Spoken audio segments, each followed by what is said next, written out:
Ингээд ихний мэдээг хүргэе. За Монгол Ардын намын удирдах зөвлөл тусгаар тогтнолын ордонд өнөөдөр 12 цагаас эхлэн хуралдлаа. Энэ хурал Монгол Ардын намын удирдах зөвлөлийн 36 гишүүнээс гадна Монгол Ардын намын бодлогын зөвлөлд багтдаг экс ерхий сайдууд, ахмад гишүүд, удирдлагууд оролцож байна. Хурлаар Монгол Ардын намыг эвдрүүлэх ажлын хэсэг байгуулсан байна. За ажлын хэсэг 2 хоногийн хугацаанд зөвшөөрлөлт хүрч эвлэрэх шийдлийг олохоор болжээ. Мөн Монгол Ардын намын даргын асуудлыг ирэх 11-р сарын 15-нд болох их хурлаараа дахин санал хураалт явуулж шийдвэрлэнэ гэсэн байна. За улсын хурлдах Монгол Ардын намын бүлэг 33-35 гэсэн харьцаатайгаар 2 хуваагдчихад байгаа билээ. Тэгвэл Занданшитар амар өсөлн гэсэн 2 талцлыг эвдрүүлэх хүрээнд ажлын хэсэг байгуулжээ. За ажлын хэсгийг Чимдийн Хүрлбаатар ахалж ерхий сайд асан Баяр, улсын хурлын дарга асан Инх болд, хууль зүйн сайд асан Нямдорж, ерхийлэгч асан Инх хоёр, Дашондон тэргүүтээ ахмад гишүүд нь ороод байгаа юм байна.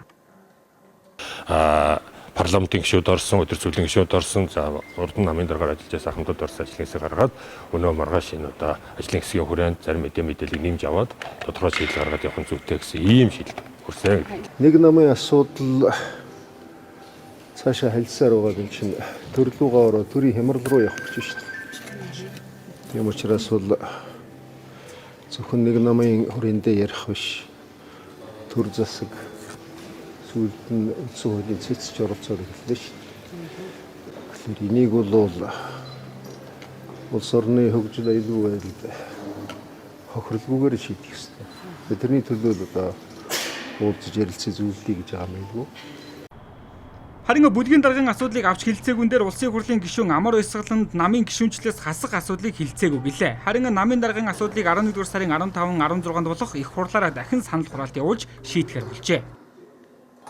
Баг хурлаар сонгогдсон ч гэсэн их хурал дээр дахиж одоо сонгож яригдаг. Тийм учраас энэ бол намын дүрмийн хүрээнд 3-2-оор баг хурал дээр шийддэг. За намын дүрмийн хүрээнд намын их хурал дээр бол 50 дээр нэмэх 1 гэсэн энэ саналаар дийлдэг намын дүрмд. Тэгэхээр ер нь альва асуудлуудыг шийдэхэд бид нар намын дүрм, зарчим, энэ үндсэн хууль, бусад хуулиудыг ягштал мөрдөж энэ асуудлын ард гарах ёстой гэж ингэж үзэж байна. Яг нь би зөвхөн хувийн хувьд бол баг хурлын хувьд бол намын даргын сонгосон шийдвэр гарсан гэж үзэхгүй байна. Би өөрөө ч гэсэн 14 он таг маань санаж байгаа бол шинжилгээ гэдэг нэг хөдөлгөөн байгуулсан явуулсан тийм ээ.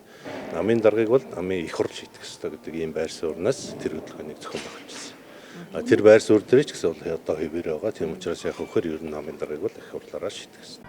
За Монгол Ардын нам дүрмээрээ гэмт хэрэгт холбогдсон тохиолдолд намын гишүүнчлэлээс түтгэлзүүлдэг. Тэгвэл энэ удаад амар ойсгаланд холбогдох асуудлыг хилцээгүүн дээр намыг эвдрүүлэх ажлын хэсэг байгуулсан нь Занданшитар амар ойсгал гэсэн 2 хүн гар барих уу гэдэг асуултыг дагуулж байна. За хэрвээ Монгол Ардын нам дотоод зөрчлөө намжаахын тулд эвлэрэх сонголтыг хийвэл нүүрсний хулгайтай тэмцэнэ гэсэн ширүүхэн мэдгэлүүд нь хоосон хийрхэд болж хувирна гэсэн үг. За энэ тохиолдолд Монгол Ардын намын нэр хүнд цаашлаад ерхий сайдын зарчимч байдал ч нийгэмд эргэлзээ дагуулна. За иймээс ч Монгол Ардын намын ахмад гишүүд 2 хоногийн дотор эвлэрлийг ямар тохироогоор хийх вэ гэдэг нь анхаарал татсан сэдв болж байна. За нийт мэдээлэхэд удирдах зөвлөлийн хурлын үеэр улсын хурлын гишүүн болгон төвөө гишүүнээсээ чөлөөлөгд гэдэг шаардлагыг нэр бүхий гишүүдийн зүгээс тавьжээ. Харин энэхүү шаардлагыг хүлээн авахгүй гэдэг байр суурийг илэрхийлсэн гэх мэдээлэл байна.